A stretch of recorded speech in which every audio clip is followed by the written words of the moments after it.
overload mode. The Radio Wammo Breakfast. Talking politics with Russell Norman. Co-leader of the Greens, it is. Russell Norman, good morning to you. Good morning, Wammo. Now, the government is starting, apparently they say, they're starting to get twitchy about overseas ownership of land in New Zealand, particularly high value kind of land and also farms as well. Is there more interest now than ever before from foreign owners? There would appear to be, though we have managed to sell something like 150,000 hectares over the last 5 years into foreign ownership. But clearly there is some new buyers coming on the markets with very deep pockets, in particular the Chinese government. I think there's probably renewed interest. To the Chinese government as opposed to Chinese companies? Yeah, I mean, if you look at the company that, for example, is trying to buy Synlait at the moment, they're called Bright Dairy, and it's part of the Bright Group. The Bright Group is a joint partnership between the Shanghai municipal government and the Chinese central government, both of which, of course, are controlled by the Chinese Communist Party. And the Chinese Communist Party has a very explicit policy of acquiring productive land overseas in order to protect food security, which is perfectly reasonable from their point of view, but we would be very silly to sell our land to them. So you're proposing you've got a private members bill that you want. Is it drawn out, the private members bill? No, we've just submitted it and we're trying to get the other parties to agree with it. Okay, so it's a private members bill to say that there'll be no foreign ownership of land over 5 hectares. Is that an accurate summary of it? Of rural land. It's using the existing definitions in the Overseas Investment Act for simplicity's sake. Existing definitions of sensitive land, which is, when it comes to rural land, anything more than 5 hectares. Why 5 hectares? Why that number? Well, that's what they've picked in the past for sensitive land, and so I'm not exactly sure why they picked that amount. I guess it's to anything larger than that, and you can start to talk about a farm or an extensive farm. So that's the number they've used in the past in that act, and we just thought the simplest thing was to use their existing definitions of sensitive land. So can't the Overseas Investment Commission sort this out? No, it can't, because basically we have a very liberal set of rules around overseas investment in land and absolutely everything else. So they tend to approve most stuff. So actually we do need to tighten up the regulations. In fact, the only way to protect New Zealand land from wholesale falling into foreign ownership is to tighten up the regulations. Because there's no way that we can possibly outbid the overseas interest in New Zealand land. Their pockets are just too deep. They've got trillions of dollars. But we do need some of this overseas investment to keep the economy tuning along. So how do we keep that balance between land ownership and investment? Well, we don't need it in land. The land's not going to go anywhere. It doesn't add much by having the land go into foreign ownership.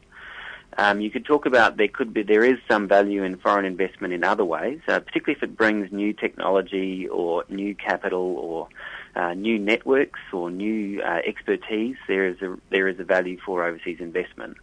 But let's remember, a lot of the overseas investment is just rent seeking. It doesn't contribute much. I mean, think of the banking sector.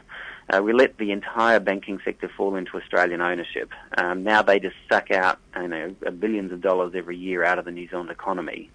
They don't add a lot to it. They're here because there's, the banking services market is here. It's not going to go anywhere.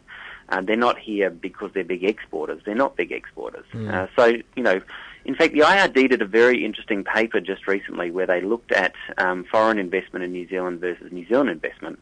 And the foreign investment has a much higher rate of return, about double return on equity. And the reason is that the foreign investors tend to target sectors where they get rent-seeking behaviour.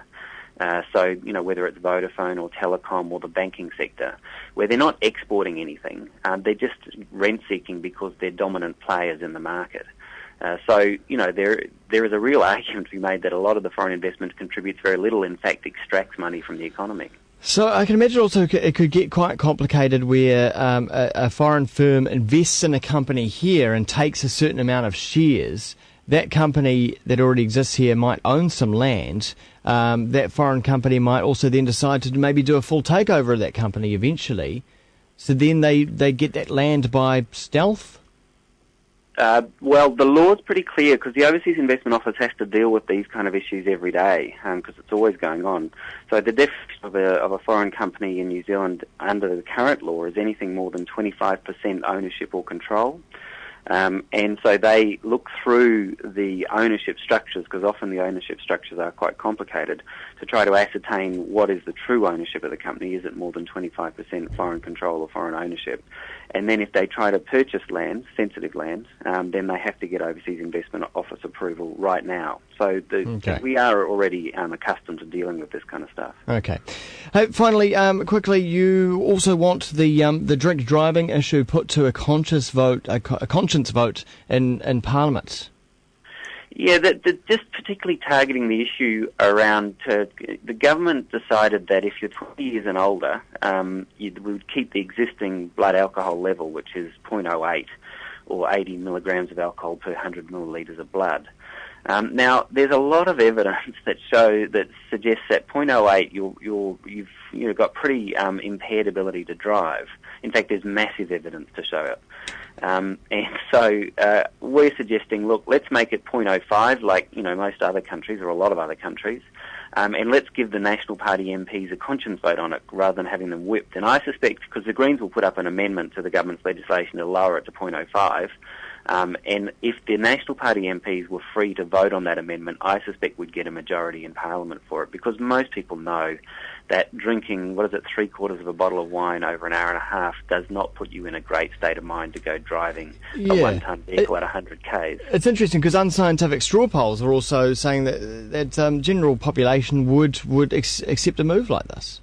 Of course, most people know. Most of us know if you drink that much, what is it, 6 beers or whatever? I think for men it was something around 8 or per hour and a half or something. It's pretty crazy. It's crazy. And, vehicle, you can take a 3-ton car at 100 kilometres an hour shooting down the motorway. That is a lethal weapon. You don't want to be drunk as a skunk when you're doing that. So I just think let's lower the blood alcohol level. It's an easy thing to do. Why doesn't National give its members of Parliament a free vote on our amendment? Thanks very much, Russell Norman. Cheers, Wammo. Co-leader of the Greens, Russell Norman, with us there this morning. Time now